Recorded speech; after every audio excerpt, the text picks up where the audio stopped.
नमस्कार, जय हिंद दोस्तों। मैं आपका दोस्त शुभम गिरी आप सभी लोगों का हार्दिक स्वागत करता हूं अपने YouTube channel study with Shubham Giri में।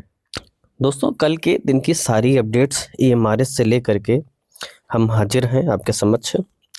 और आज हम बात करने वाले हैं कि आप सभी लोग जानते हैं कि आज 19 दिसंबर है और कोर्ट केस जिनका चल रहा है, कट ऑफ डेट इशू वालों का, अन्य भी बहुत सारे केस चल रहे हैं, तो उनकी आज जो है हियरिंग होनी है। तो उनके भाग्य का जो फैसला है तो आज हो सकता है, तो उसके ऊपर बात करेंगे। और एक और जो ऑफिशियल नोटिस है नेस्ट की तरफ से जारी हो चुका है, जिसमें उन्होंने बहुत सारे महत्वपूर्ण अपडेट्स दिए हैं। और क्या क्या महत्वपूर्ण अपडेट्स हैं, इन सभी बिंदुओं पर हम विधिवत चर्चा करेंगे।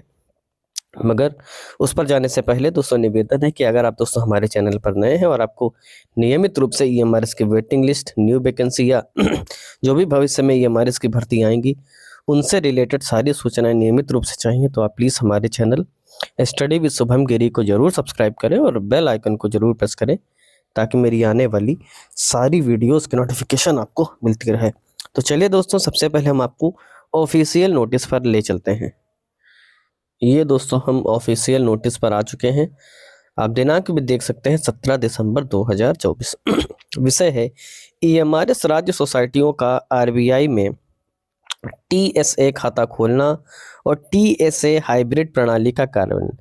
यानी दोस्तों जो भी ईएमआरएस सोसाइटी हैं, हर राज्य अपना एक जो अकाउंट है वो दोस्तों आरबीआई में खोलेगी। ठीक है सर मैडम, उपर्युक्त विषय के संदर्भ में वित्त मंत्रालय के शिक्षा विभाग द्वारा जारी 5 फरवरी 2024 के कार्यालय ज्ञाप संख्या 306 PFMS 2023 के अनुसार ईएमआरएस राज्य सोसाइटियों द्वारा आरबीआई में खाता खोलना अनिवार्य है। यानी भाई खोलना ही खोलना है।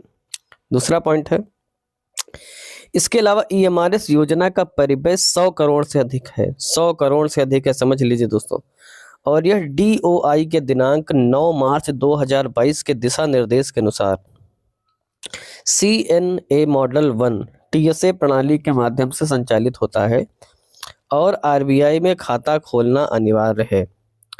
आज की तारीख तक नेस्ट ने आरबीआई में अपना खाता खोल लिया है, यानी नेस्ट ने जो अपना अकाउंट है दोस्तों आरबीआई में खोल लिया है। उपरोक्त ओएम के अनुसार नेस्ट राज्य ईएमआरएस सोसाइटियों को नई दिल्ली शाखा में आरबीआई खाता खोलने के लिए निर्देश देगा कि भाई सभी लोग अपना आरबीआई में खाता खोल लें। इसके अतिरिक्त ईएमआरएस स्कूलों को टीएसए हाइब्रिड सिस्टम लागू करना होगा, जिसमें उनके मौजूदा बचत खाते का उपयोग टीएसए हाइब्रिड सिस्टम के लिए किया जाएगा और टीडीएस, आयकर और जीएसटी और अन्य कटौतियों के भुगतान के उद्देश्य से एक अलग होल्डिंग बैंक खाता बनाए रखा जाएगा। ये खाते किसी भी वाणिज्यिक बैंक में रखे जाएंगे। सभी ईएमआरएस सोसाइटियों और स्कूलों को ऑन बोर्डिंग से पहले अपने पास पड़ी अप्रयुक्त शेष राशि को भारत के समेकित निधि में वापस जमा करना होगा। यानी अगर कोई राशि बच जाती है तो भाई उस राशि को वापस करना होगा। संबंध में सभी कार्यालय ज्ञापन, आवेदन प्रारूप, प्रक्रियाएं और अनुलग्नक इस पत्र के साथ संलग्न किए जा रहे हैं और अनुरोध किया जा रहा है कि ईएमआरएस राज्य सोसाइटियों द्वारा आरबीआई के साथ टीएसए खाता खोलने के लिए आवेदन प्रारूप भरें और केवाईसी आधिकारिक रूप से वैध दस्तावेज यानी ओवीसी के साथ प्रारूप की हार्ड कॉपी प्राथमिकता के आधार पर नेस्ट को प्रस्तुत करें। तो दोस्तों बहुत ही महत्वपूर्ण आदेश जो है नेस्ट ने दिया है सभी स्टेट सोसाइटियों को कि आप सभी लोगों को जो अपना खाता खोलना है वो आरबीआई में खाता खोलना है और जितनी भी निकासी लेन देन होगा उसी के माध्यम से होगा। तो ये दोस्तों हमारी ऑफिशियल लेटर की अपडेट थी। चलिए अब अगली अपडेट की तरफ चलते हैं। अब दोस्तों बात कर लेते हैं हम कोर्ट केस की। ठीक है, लगातार मेरे पास मैसेज आते रहते हैं। तो आप सभी लोग दोस्तों जानते हैं कि जो पिछली सुनवाई हुई थी वो 12 दिसंबर को हुई थी। ठीक है, और 12 दिसंबर को जो कट ऑफ डेट का मैटर था उसके ऊपर कोई ना ही आर्गूमेंट हुआ ना ही कोई डिस्कशन हुआ। ठीक है, तो जो अगली डेट दी गई है वो 19 दिसंबर यानी कि आज जो है कोर्ट केस में सुनवाई है आप सभी लोगों की। और लगातार जो हमारी नज़र है इसके ऊपर बनी हुई है। और हम आपको तो पता ही है, चाहे कोर्ट केस हो, चाहे वेटिंग लिस्ट हो, न्यू वैकेंसी हो, यहाँ से जैसे ही हमें कोई नया अपडेट प्राप्त होता है, हम तुरंत उस न्यूज़ को कवर करते हैं और आपके लिए कोशिश करते हैं कि सारी खबरें ला करके आपको हम प्रदान करें, और कोई भी ऐसी न्यूज़ ना हो जिससे आप अछूते रहें या जिसके बारे में आपको ज्ञान ना हो। इसी क्रम में दोस्तों, आज का दिन जो है, हमारे जितने भी कट ऑफ डेट वाले भाई बहन हैं, बड़ी धड़कनें बढ़ाने वाला हो सकता है। और अब तो यही कहेंगे कि फैसला आ सकता है, ये नहीं कहेंगे आ ही जाएगा, क्योंकि इतने दिनों में जितने भी लोग कोर्ट के मैटर में रह चुके हैं, पैरवी कर चुके हैं, उन सभी लोगों को पता है। और एक सनी देओल का बहुत पुराना डायलॉग भी है, तारीख पे तारीख, तारीख पे तारीख। और इस समय तो वही हो रहा है, तारीख पे तारीख मिलती जा रही हैं, मगर कोई जो फैसला है वो नहीं आ रहा है। भाई, कोर्ट को बच्चों के भविष्य से क्या मैटर है ना।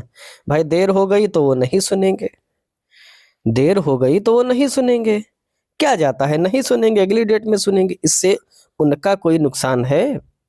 कोर्ट का कोई नुकसान है? कोई नुकसान नहीं है ना। नुकसान किसका है? बच्चों का नुकसान है।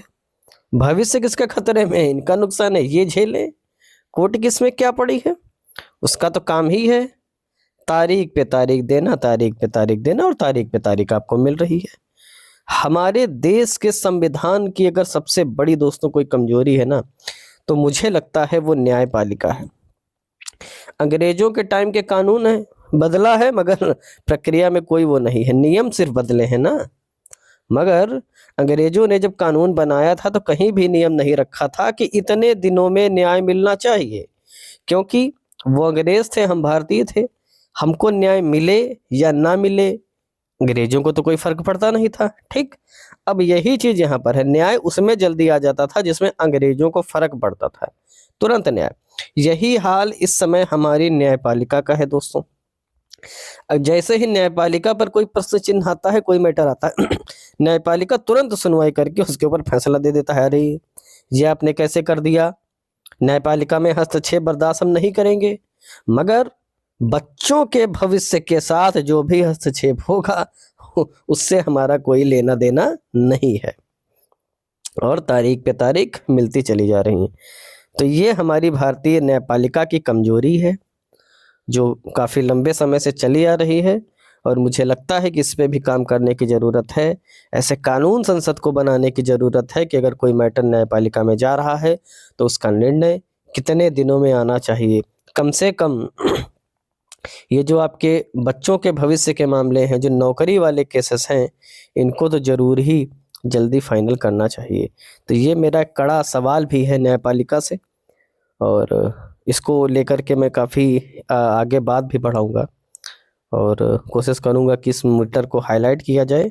शायद न्यायपालिका के कान में जूर होंगे और उनको समझ में आए कि जब बच्चों के भविष्य जो अधर में है, ये न्यायपालिका के कारण ही है। ये जो आपने इतने दिनों से केसेस लटकाए रखे हैं, खैर टीस है, मन में तो बोल रहा हूँ। और आज क्या होता है इसकी भी अपडेट मैं आप सभी लोगों को शाम को प्रदान करूंगा, इसलिए चैनल पर नज़र हमारे बनाए रखिएगा। दोस्तों, वीडियो अच्छी लगी हो तो लाइक करिए, मन में कोई सवाल हो कमेंट करिए, और लग रहा हो आपके सपोर्ट कर रहे हैं और आपको भविष्य में आने वाली सारी सूचनाएं चाहिए, तो आप प्लीज़ हमारे चैनल स्टडी विद शुभम गिरी को जरूर सब्सक्राइब करिएगा और बेल आइकन को जरूर प्रेस करिएगा, ताकि मेरी आने वाली सारी वीडियोज़ का नोटिफिकेशन आपको मिलती रहे। तो आज की वीडियो में दोस्तों बस इतना ही रखते हैं। जैसे ही मुझे अन्य कोई अपडेट मिलेगी, मैं तुरंत उपस्थित हो जाऊँगा आपके समक्ष एक नई वीडियो लेकर के। तब तक आप सभी लोग अच्छे से अपना ख्याल रखिएगा और मेरे साथ बोलिए जय हिंद, जय भारत।